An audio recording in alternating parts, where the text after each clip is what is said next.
تعال اقول لكم حل للكهرباء اللي قطع اللي احنا عايشين في الظلام الدامس دوت بقالنا 10 ساعات.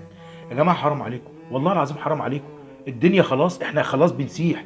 يعني انا شغال على كشاف بتاع الزفت الموبايل التاني، لو طفيته خلاص والله ابص بقيت شبه العفريت. حرام عليكم يا جماعه والله العظيم اللي بيحصل فينا. طب انا عندي اقتراح والله. بصوا في الشتاء اقطعوا علينا الكهرباء كل يوم ساعه وخزنوها لنا، ما هو القرش الابيض بينفع في اليوم الاسود. خزنوا الكهرباء بتاعت الشتاء كلها، ماشي؟ اقطعوا علينا بالليل، اقطعوا علينا بالليل، والله ما هقول لك لا.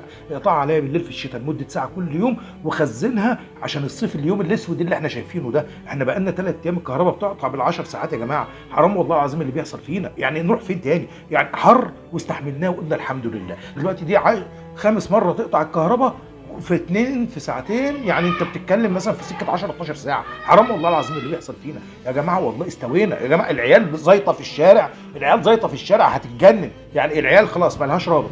خلاص العيال زاطت في الشارع من كتر الحر اللي في البيوت. كل واحده طلعت ابنها في الشارع وصدعونا وجننونا. والله العظيم انا بقيت شبه العفريت. انا عارف ان انا اللي في ناس هتتفرج على الفيديو ده هتخاف من منظري. فكروا في الفكره والله العظيم اللي بقول لكم عليها. والله العظيم فكروا فيها. يقطعوا عننا الكهرباء لمده ساعه كل يوم في الشتاء بالليل وانا نايم بالله عليك.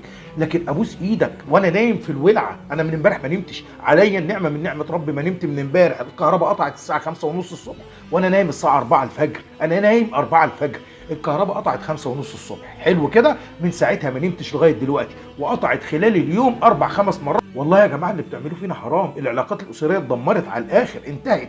دلوقتي لما كان واحد بيقعد جنب مراته يتفرج على فيلم ولا حاجه يبقى في ود وترابط. دلوقتي الست مش طايقه اساسا نفس جوزها جنبها من الحر ومن الولع. المراوح مش جايبه نتيجه، ما بالك لما الكهرباء تقطع بتقول له انزل شوف لك مصيبه تاخدك، انا مش طايقاك. العلاقات الاسريه بتنهار. الستات طلقت عيالها في الشوارع والله العظيم. خلاص عاملين لنا دوشه. والرجاله الستات طردتهم خلاص مش طايقاهم. الحر والنفس، ما فيش حد عارف ياخد مراته في حضنه، ما حدش عارف ياخد مراته تحت جناحه كده وقاعد بيتفرج على فيلم. ريحه العرق خلاص كلنا عفنا. يا جماعه شوفوا لنا حل، يا جماعه شوفوا لنا حل. احنا عايشين على ضوء الكشافات كده، بقينا مرعبين لبعض. احنا بنمشي دلوقتي في الشوارع بنقلب لبعض فلاشر كده عشان خاطر ما نخبطش في بعض. حرام عليكم والله العظيم. الواحد بصوا يا جماعه، احنا بنجيب سمنه مين يا جماعه؟ ده الواحد بيعرق مرتة دلوقتي. هنجيب سندوتشات ونغمس؟ ارحمونا، ده احنا بنسيح. انا خلاص انا دلوقتي من جوايا بقيت معفن. يعني انا مش طايق نفسي، عايز استحمى ومش عايز اخش الحمام. طب بلاش استحمى، انا عايز اخش الحمام. احنا عندنا لما النور يقطع الميه بتقطع معاه. احنا شغالين على مواتير والله العظيم. حرام كده. طب يعني اعمل ايه؟ اعملها في كيس واحدفها على الجيران؟ يعني مش فاهم يعني والله العظيم بجد.